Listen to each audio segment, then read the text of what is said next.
They say that time heals all wounds. In my experience, that's not quite true. It's safety and feeling that heals at a deep level. And in this video, I'm going to talk about grief and go through some somatic approaches, some steps that can help us to feel and heal the wound of loss without getting overwhelmed. Now, grief is an incredibly sharp, painful, intense emotion. And my heart goes out to any of you who are seeking to cope with loss in your life one way or the other. And I'm going to jump into the practical aspects first, going through the steps before getting into, why it works and why it's so important. And I know this approach works because I've taken it in my own life. My father passed away just over 4 years ago, and I could feel how allowing the grief, using the somatic skills that I have, helped me. I felt so trapped and stuck, and then I was able to let some of the grief through, and it's an incredibly painful process. But now, having gone through many layers, there's much more space for gratitude. There's still pain there, but there's much more space for gratitude for what he brought to my life. I feel more connected to him in many ways. The last few years of his life, he had Parkinson's and was quite distant as he shut down to cope with that. And I just feel much more connected to him now, when there's less pain around that whole thing. So, why this is so important is that if we don't have the support to allow the grief to move, we have to hold it in. We get very tight. I saw people at my dad's funeral, there's tight faces everywhere, as they're holding in the tears, and that's how we become. And we try to move on, but you can't move on when we're stuck somatically at the body level, at the heart level, Whereas when we can let the heart move, then moving on starts to happen by itself. Not that we forget them, but we feel more connected to them somehow. So grief is meant to be felt, and that's what I want to try and get across here. It even has a kind of a tragic beauty to it when we can let it be felt fully. Now, I want to take you through this somatic approach, this body-based approach. So we're not approaching it with the mind, but the level of the heart. And with this, it's all about safety, having the safety to take our attention into the body where we feel the pain and just nibbling away at it bit by bit. So we're not diving right into it, letting it rush everywhere, overwhelm us. It's learning to drop in, feel the edge of the grief, and then step back again to something that feels a little safer, more manageable. And we just gently go back and forth, just dropping into our experience to allow some of the pain to be felt in a way that's manageable, and then stepping back again. And by going through this process, bit by bit, we can increase our capacity to hold that grief, and then it starts to transmute and metabolize, and some of these insights and some of the connection I was talking about can start to reveal itself. Let's jump into these steps. Firstly, there's safety. So we need to, safety is like a gateway to the present moment. And to our body. So this could be feeling your feet on the floor. Maybe you can be present with the feet on the floor and that feels okay. Maybe you place a hand on the heart, just noticing the connection, maybe just giving little strokes. And again, this is creating a sensation that feels pleasant or neutral, that allows us to be present in the body without it being overwhelming. Maybe we, do havening, we just stroke the arms, just from top to bottom. Sighing. There are many ways. I have a video called Creating Safety in the Body. You can check it out. Spend a few minutes experimenting with, touch, breath, feeling into some aspect of your experience, your feet on the floor that feels neutral or supportive. That's the safety aspect. That's where we start. That's our base camp. The second step, is to notice the grief in your experience. So maybe it's there already. Maybe you can gently invite it in by lightly bringing to mind the object of your grief. So maybe you just bring to mind the person you have lost. Maybe it's an aspect of yourself that you've lost, or your I've grieved my time as an alcoholic in my 20s and everything I wasted and lost through that. You could bring that to mind.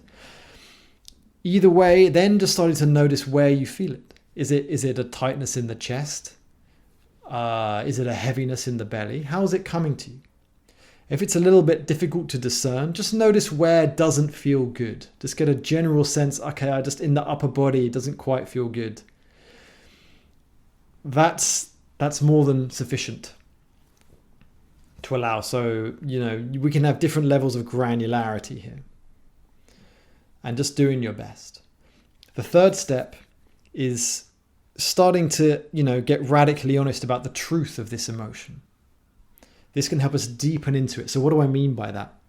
So you've noticed where you're feeling it, but what's the flavor of grief that you're experiencing?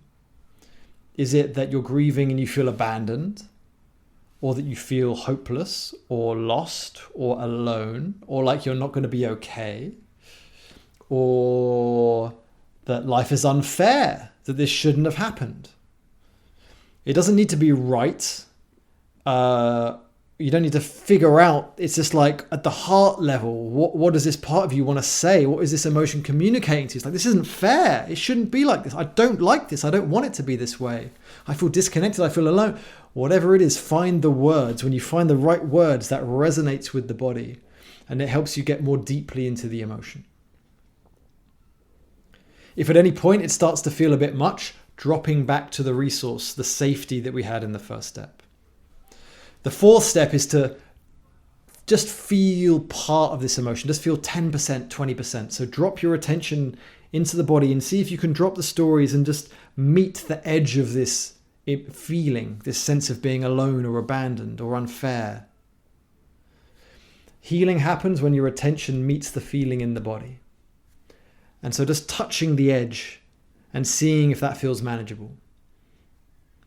If it's a bit much, you can take a step back, just putting your attention maybe a few inches away from the feeling. If it feels okay, you can go a little bit further in.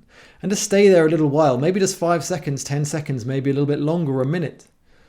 Then just stepping back whenever you feel that's enough. And then you can just kind of play with it a little bit, just going back and forth, just easing, leaning into the grief with your attention or stepping back and doing a few rounds of that. This is where the actual feeling happens. Again, if it feels a bit much, going back to the safety. And here's, you take a break just to feel your feet on the ground, just to give yourself a hug. You can just look out the window to distract yourself, look at the birds flying outside or a tree.